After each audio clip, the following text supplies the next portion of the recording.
As Coach Bear Bryant once said, offense sells tickets and defense wins championships. And in an era of young superstar quarterbacks, offensive-minded gurus, and record-breaking passing attacks, something has remained constant. Great defenses win Super Bowls.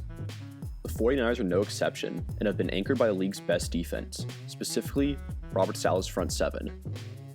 A front built on 4 first-round D linemen, a pair of young linebackers, and 2 veteran acquisitions. A group who suffocates quarterbacks, forcing them to get rid of the ball early, making them unable to go to their second and third reads, and punishing them for hesitating. Saleh loves to disguise his blitzes by setting everyone up on the line to confuse opposing offenses. There'll be times he sends 2 linebackers, a linebacker and a DB, or 2 linebackers, a DB, and drop their ends into coverage. Like all great D-lines, it starts with talent and the havoc they create with just a 3 or 4 man rush. Having ends that are able to get leverage and collapse the pocket while having quick and physical tackles that are able to take on multiple blockers is every DC's dream. Check out these couple of plays from a Week 6 game against the Rams, a game where Jared Goff only threw for 78 yards. Solomon Thomas, who's probably the least skilled interior lineman for the 49ers, blows past Brian Allen, wrong-arming him and blindsiding Goff. Or this 3rd and 17 from the same drive. The 49ers in a dime defense rolling into a cover 4. They rush Armstead and Bosa from 7 techs and line Buckner up as a 1-tech nose tackle and send Ford on a B-gap blitz. Goff only has time to look for Josh Reynolds on a post before Armstead and Bosa collapse the pocket. Saleh also loves to stun it with his 2 best linemen. Bosa's going to take 2 steps up and loop around Buckner to the A-gap, using his 4.8 speed getting pressure in Goff, who airmails a dump-off to Henderson. Saleh also knows the right time to bring extra pressure at quarterbacks. Here's a 3rd and 6 where Saleh brings some extra pressure. Dee Ford comes across the center to take on the double team. Kwon Alexander blitzes the A-gap, Ronald Blair hard rushes the B-gap, and Fred Warner drops into a robber zone. This allows for Dee Ford and Joey Bosa to have a competition on who can take their tackle into Goff first. I love this play from Saleh. Later in the game on a 3rd and 1, the Niners give the same blitz out of a slightly different personnel, faking Fred Warner in a stand-up blitz, but dropping back into a spy shallow zone as Kwon Alexander comes into the A-gap. He's freed up by Solomon Thomas, who takes up both the center and guard, leaving your blitzing linebacker one-on-one with a back. Even though Alexander isn't able to finish, Warner steps up, making Goff one-hop it to Woods. However, the 49ers will have to be able to finish these kind of plays because Mahomes will make you pay if you miss. I think you get the point. The Rams' offensive line got worked, and Goff struggled to make a throw beyond 10 yards. Beating the Rams is one thing though. What can they do against the league MVP and a premier gunslinger? Against Lamar Jackson, the 49ers did comparatively better than the rest of the league despite losing the game. They limited him to just over 100 yards in the air. The key to doing this is to limit his ability to scramble and improvise. A reason the Ravens won this game was because the 49ers struggled early to contain Jackson. Here on the Ravens' first drive of the game, Saleh is showing a double A-gap pressure, but dropping into a cover 3. The 49ers only bring 4, but Bosa brings enough pressure on Lamar, making him double clutch and miss his target. However, Bosa's speed and aggression has hurt him before. On this play, he got caught up on the play action and loses his outside contain, allowing Jackson to escape to make a throw. While the pass may have been incomplete, you better believe Patrick Mahomes is going to launch this ball 50 yards to Tyreek Hill. On this 3rd and 8, another 4-man rush on a 3rd down that results in Jackson making a quick and off-target throw.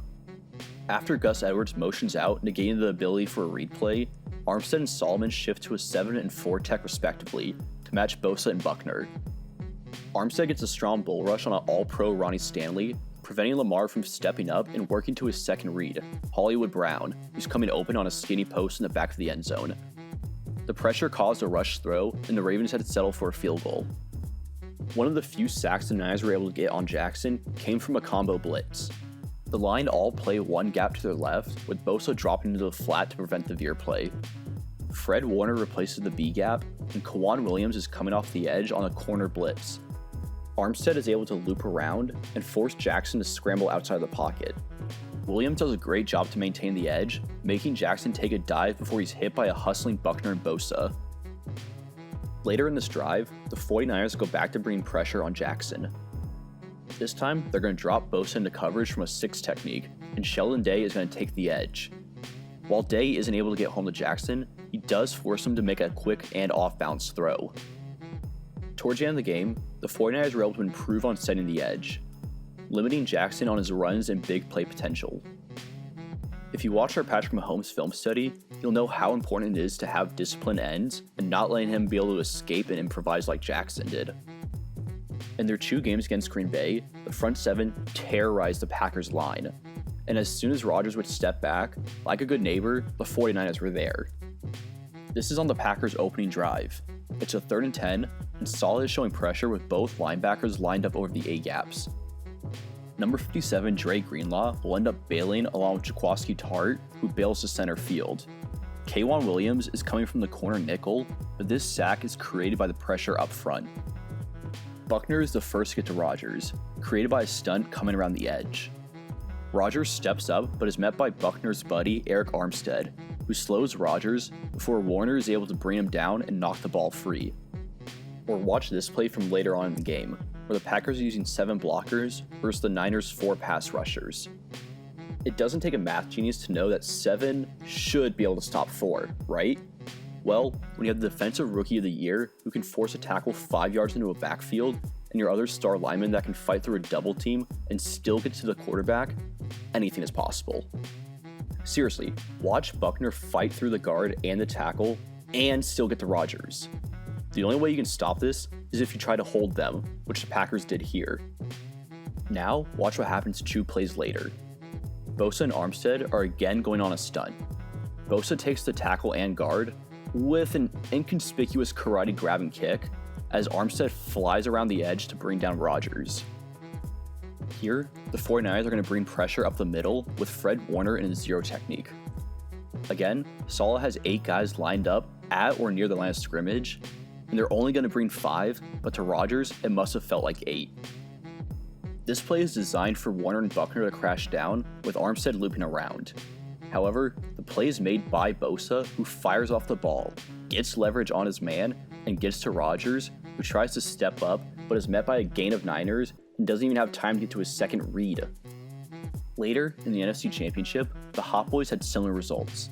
Rush 4, get to Rodgers within seconds by collapsing the pocket and staying outside, and the bashing by Buckner and Bosa continued. Here's another example of the 49ers using a blitz package on the line that is meant to disguise who's coming. Dre Greenlaw and K'Waun Williams will come, while Ford will drop back, taking away the middle of the field. Williams bends his rush inside Armstead, giving him a head of steam at a slow-footed Billy Turner, and Williams swats the ball out of Rodgers' hands for a big loss on 3rd down. One last time, here's a 4-man rush with Ford playing the edge and contain. Buckner takes on the double team, Bosa flies up the field, and Armstead bullies his man before bringing down Rodgers. If the 49ers are going to win the Super Bowl, it'll be because of their front 7 and how they get pressure on Mahomes. The speed off the ends and the power inside to take on multiple blockers will allow for someone to get home. And the creativity and blitzing will keep Mahomes on his toes all day. What will be the most crucial part for the 49ers' success is staying disciplined and maintain outside contain. If they achieve that, well, they might just be walking away with their 6th Super Bowl. Thanks for watching. If you enjoyed, don't forget to like and subscribe. If you need more football straight away, we have breakdowns on Patrick Mahomes' magic and Lamar Jackson's MVP year.